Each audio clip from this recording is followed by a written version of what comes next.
dans ce streaming live. Dans quelques secondes, la finale pour la médaille d'or, Arcapouli Junior Homme. Yann Odiké à gauche à l'image du club du Touquet qui sera opposé à Dylan Berger du club de Torp à droite en rouge. Et je sais que Yann Odiké participe à sa première finale de championnat de France.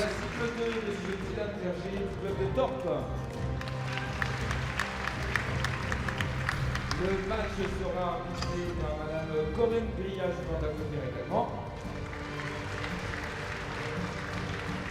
Messieurs, match.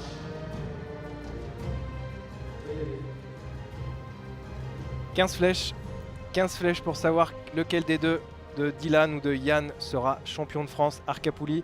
Dylan qui est coaché en arrière-plan par Sébastien Brasseur, et Sébastien Brasseur lui aussi sélectionné au championnat d'Europe à Vittel.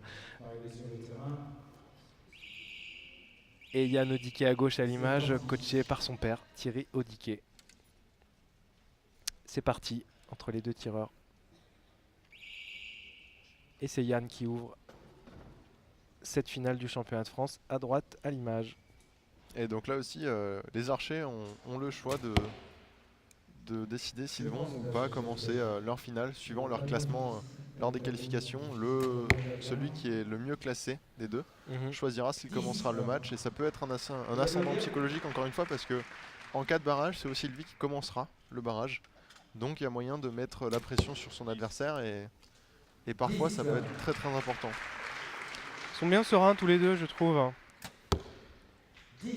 Deuxième 10 d'affilée pour Dylan. Et puis c'est relativement rapide, donc ouais, on sent quand même une certaine maîtrise, sans pour autant la précipitation, donc c'est plutôt pas mal. Ouais, ça commence bien. Allez, Dylan, peut-être un 3... Ouais, 29-28, un point d'écart avant confirmation officielle en cible des flèches. Mais en tout cas, ça commence plutôt pas mal pour Dylan. Les deux tireurs sont un petit peu plus précis déjà pour démarrer ce match que France et Amandine du match précédent. J'ai l'impression que... qu'est-ce qui peut expliquer cette différence Sébastien Pénaud m'en avait parlé, notre ancien numéro 1 mondial en Arcapouli. Il m'avait dit, entre l'entraînement, les cibles à l'entraînement qui ne se trouvent pas dans la même salle et ici, il y a un léger décalage. Et il ne faut pas trop s'amuser à régler le viseur, parce que sinon on pourrait avoir des surprises ici dans l'arène. Oui, alors effectivement, ça se voit beaucoup en extérieur, mais c'est vrai que même en salle, on remarque parfois des légers changements.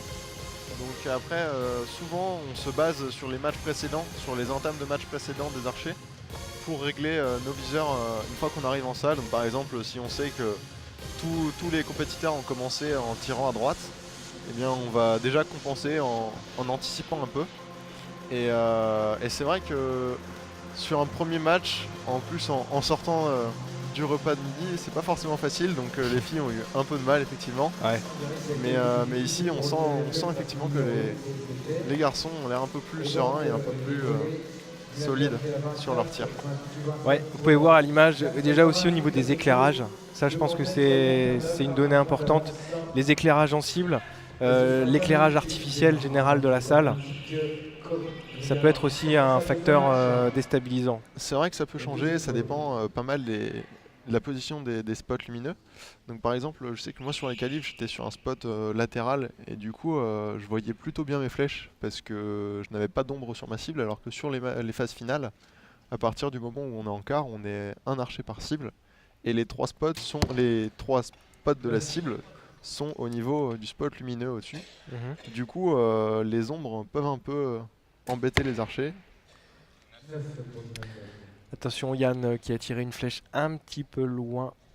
La première, c'est un 8 ou un 9 à confirmer. 10, celle-là, voilà, là, il est, celle-là, elle est bien, vraiment dedans, elle est bien tirée, ouais. Ouais, il s'est bien remis dans le match. Hein. En plus, c'est pas parce qu'on a tiré une flèche pas très bonne qu'il faut se disperser. Il faut vraiment rester concentré. Une flèche, quand elle est tirée, c'est ça, Thomas? C'est ça, et d'un autre côté, c'est aussi pas facile parce que il suffit que le cerveau commence à se mettre en marche et qu'on commence à réfléchir à pourquoi est-ce qu'elle est sortie. Ouais. Et à ce moment-là, on va se concentrer sur des détails inutiles, et souvent, au final, C'est là que ça se joue. Baudis. Baudis tiré par Dylan Berger. A priori, encore un petit point d'avance, un petit point grignoté. 57-55, on attend la confirmation en cible dans quelques secondes. Sur ses qualifications de France avec 5,68, 8e au classement national avec 573, donc sur les 3 meilleures performances. Deux archers, donc autant sur les qualifs que sur l'ensemble de la On voit effectivement le regard très déterminé de, Ah oui, oui, il est de Yann. Évidemment, aujourd'hui, il s'agit hyper concentré, hein, il a envie. Hein. dans une arène. C'est vrai qu'il y a plein de manières d'aborder une finale. Et je l'ai remarqué au fil des années, il y a ceux qui sont très joyeux entre guillemets, qui vont être tout le temps avec le sourire aux lèvres. Et il y en a d'autres qui sont un peu plus, on va dire, teigneux entre guillemets aussi, où ils sont très déterminés, ça se voit dans leur regard qu'ils veulent aller chercher. Les deux façons de réfléchir fonctionnent. Ça dépend vraiment de la personnalité des archers. Et par exemple, on sait que Sébastien Penaud est très teigneux sur ces matchs. Et toi, comment tu te définirais? Bon, on va te voir dans quelques minutes. On va voir si... Ça dépend. Moi, je dirais que c'est vraiment au début où je vais tout faire pour me mettre dans le match. Et une fois que je suis lancé, après, je laisse un peu rouler. Donc souvent, le sourire vient sur les volées suivantes. Je vous rappelle que pour ceux qui nous regardent, Thomas est double champion de France de tir en extérieur senior. Rares sont ceux qui ont réussi à conserver leur titre national en extérieur chez les seniors tout en étant junior. C'est vrai que c'était une très belle performance et j'étais assez fier de moi. Mais bon, il va falloir voir cette année comment ça va se passer au championnat. Mais c'est sûr que j'irai et que je me battrai pour conserver encore une fois mon titre. Jamais 203 paraît-il. Jamais 203 paraît-il. Ça commence fort pour Yann, 9 ou 10. Dylan, 9, ça c'est sûr. Baudis pour Yann, qui s'est bien remobilisé, je trouve, aussi.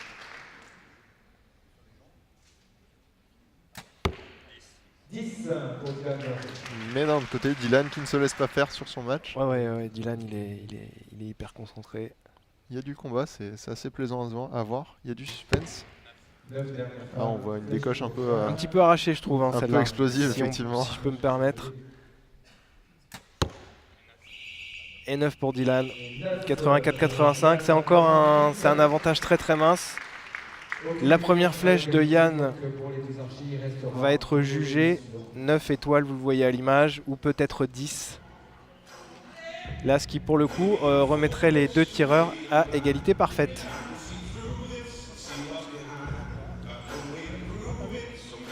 Le plan sur l'arc de Dylan, tout blanc. Double cam, c'est-à-dire double poulie. C'est vrai que c'est des arcs qu'on ne voit pas beaucoup. Bah, ça se développe, mais on en a... Ouais, Prime, ouais, les Américains, ouais, au moins ce système-là de double poulie, ça fait 4 poulies sur l'arc. Bon, pourquoi pas, je ne sais pas, je ne connais pas assez pour pouvoir juger, mais c'est vrai qu'à haut niveau, c'est assez rare. Ouais, Sébastien Penaud m'en avait parlé savamment justement ici à Nîmes le mois dernier. Mais il nous avait fait des feedbacks techniques sur le matériel. Comment ça fonctionnait, quelles étaient les configurations idéales pour le tir en salle, et finalement il en ressortait que les arcs rapides, les arcs un peu plus petits, c'était beaucoup aussi en fonction de la technique de l'archer, des sensations. Et il n'y avait pas vraiment, vraiment de dominante matérielle. Voilà, si ce n'est qu'en arc à poulie, le mieux de toute façon pour accrocher le 10, c'est de tirer avec des gros. Voilà. Oui, c'est très clair. Il faut tirer en aluminium, donc avec des flèches plutôt grosses, du type X7. Ouais. Et il n'y a aucun archer au niveau qui tire avec des flèches carbone. Parce que comme on a vu à l'image... En arc à poulie, hein. En arc à poulie, bien sûr. Ouais. Comme on l'a vu à l'image, les 10 sont assez petits, donc il vaut mieux assurer de toucher le cordon avec une grosse flèche plutôt que de prendre des risques avec une petite flèche qui pardonnerait éventuellement plus, même si sur un arc à poulie, avec la vitesse de départ de flèche, ça peut se discuter, mais c'est vrai qu'en salle, tout le monde tire avec des X7 en arc à poulie. Toi, on va te voir à l'image, mais je sais que t'as choisi de tirer des carbones en salle. Ouais, exactement. Des Alors, X10 je tire en piston. carbone. C'est plutôt parce que j'avais pas vraiment envie de remonter des nouvelles flèches en X7 et de régler tout mon arc. Du coup, j'étais resté en carbone. Sur un arc classique, c'est pas forcément très dérangeant, ça peut quand même faire des points. Mhm. Mais c'est vrai qu'après, si on regarde les meilleurs mondiaux, ils sont quand même très très fréquemment en aluminium avec des X7, des Eclipse. Ouais, tout à fait. Et d'ailleurs, il me semble que les records du monde, au moins le record du monde féminin, en arc classique, a été réalisé avec des flèches carbone. Et Brady Ellison, évidemment, 599, il y a quelques semaines ici même à Nîmes. Lui, par contre, c'était des X7. Il avait fait le choix de tirer des flèches en alu. Et toi, tu avais été champion du monde aussi junior par équipe, ici, à Nîmes. Exactement, en 2014. Voilà. Avec Lucas Daniel et Et Thomas Thomas Antoine. Antoine. Voilà, les Bleuets. C'est vrai que c'était une incroyable expérience. Faire un championnat à la maison, c'était vraiment la première fois que ça nous arrivait et pour le coup on avait bien réussi à le concrétiser, donc c'était très très plaisant. Petit relâchement, retour au match pour Yann qui tire 3 x 9. J'ai eu l'impression sur les images que la pression commençait un petit peu à monter. J'ai trouvé Yann hésitant. C'est vrai que là encore une fois, avant la dernière volée, on remarque un écart de 2 points. Ouais. C'est un peu moins qu'au match précédent, mais sur des arcs à poulies, ça peut être très largement suffisant. Donc on va voir si Yann va réussir à se remobiliser pour aller chercher un 30 qui pourrait l'aider. Ouais. Un 30 aussi bien dans un camp que dans l'autre, qui ferait beaucoup de bien pour assurer la médaille d'or. Vous ne le voyez pas à l'image, mais des cadeaux sont distribués dans le public. Oui, comme à Nîmes, hein, on est bien à Nîmes. Nîmes, c'est la petite tradition de distribuer des cadeaux au public. Ça met de l'ambiance, tout le monde est content. En tout cas, derrière, je peux vous dire que le public, il est chaud, il est à fond. Hein. C'est vrai qu'on les entend un peu au micro, ils ont l'air plutôt impliqués.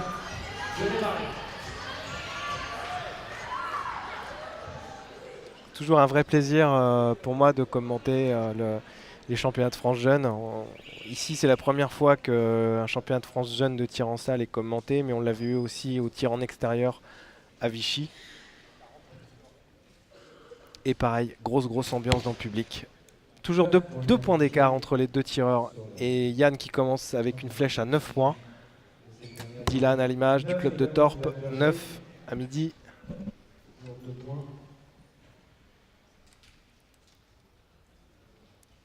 Allez Yann.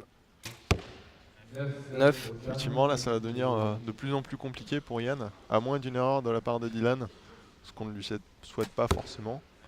Mais il a l'air plutôt serein et il fait des 9 pas forcément très très loin.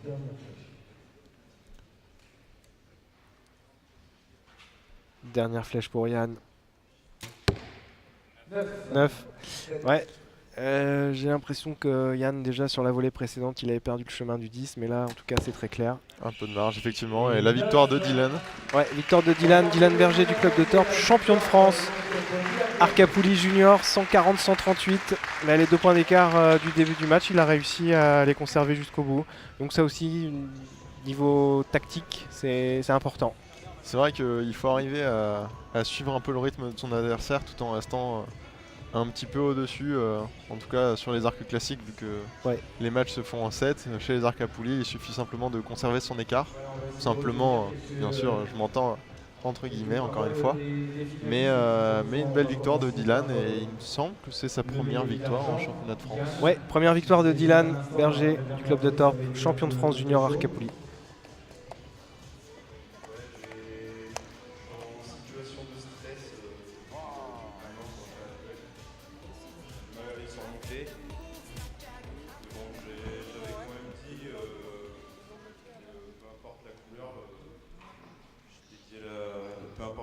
J'ai dédié la médaille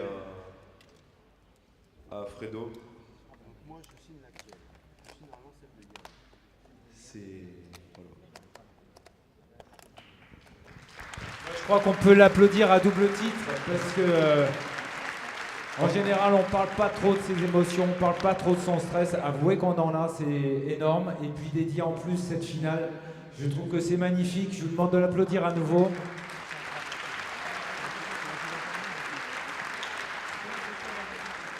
Sébastien Brasseur, un archer international champion et coach voilà, d'un vainqueur. On va te passer la parole un petit peu, Sébastien, et puis dire justement comment tu as travaillé avec Dylan pour aller jusqu'à ce titre. Et ensuite, tu passeras la parole à Dylan. D'accord, alors ça va pas être facile parce que je suis arrivé en Bourgogne-Franche-Comté en septembre dernier. Et donc, j'ai pas trop travaillé avec Dylan, mais bon, j'ai appris à connaître un peu sur les qualifs, sur l'ensemble de ses matchs précédents. Et j'espère que la suite sera prometteuse pour lui.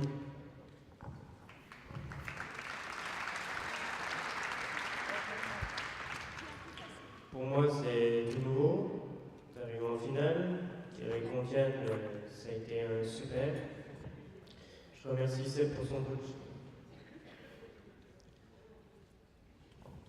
Merci, on peut les applaudir. Merci à vous, merci pour cette finale. Merci Bravo à vous Sébastien. deux Merci pour cette coach. belle finale de championnat de France jeune de tir en salle. Les arènes, j'en suis sûr. Dylan Berger qui quitte le pas de tir à droite, champion de France, médaillé d'or. Et Yann Odiké à l'image, vice-champion de France. Messieurs, si vous voulez bien avancer. Si, c'est bien vous, c'est bien. Alors, troisième, mademoiselle Aurore Coulis de Ville-sous-la-Ferté. Deuxième, France Soriano de Dijon. Qui sera aux Europes également. Première et championne de France, Amandine Goffinet de Bréal.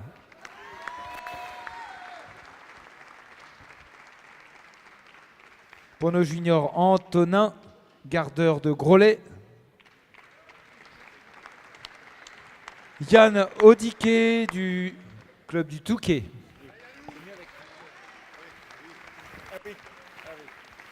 Et champion de France, Dylan Berger de Torp. Voilà, qui va faire plaisir à monsieur de Grandis.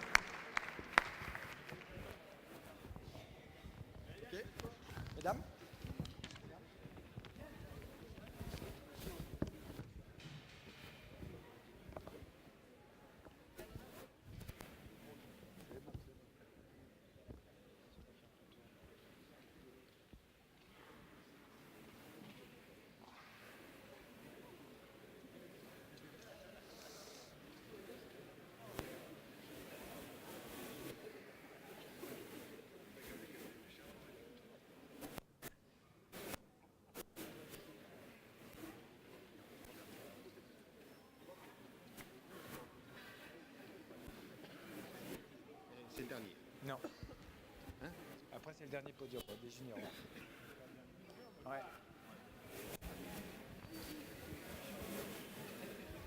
Ouais, merci à vous. Vous pouvez vous rejoindre sur la première marche, voilà, comme tous les podiums.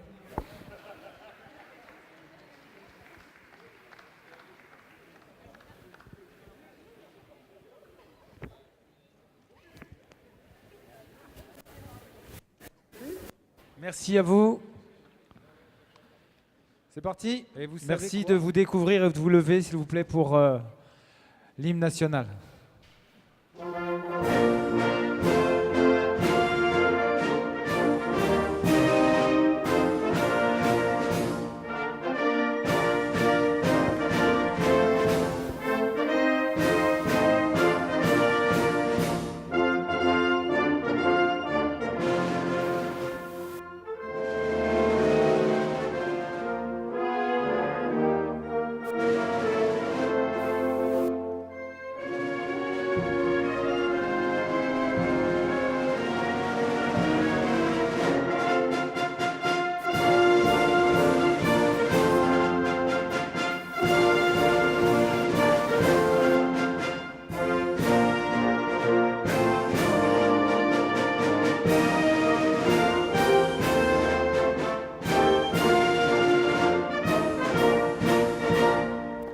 Merci.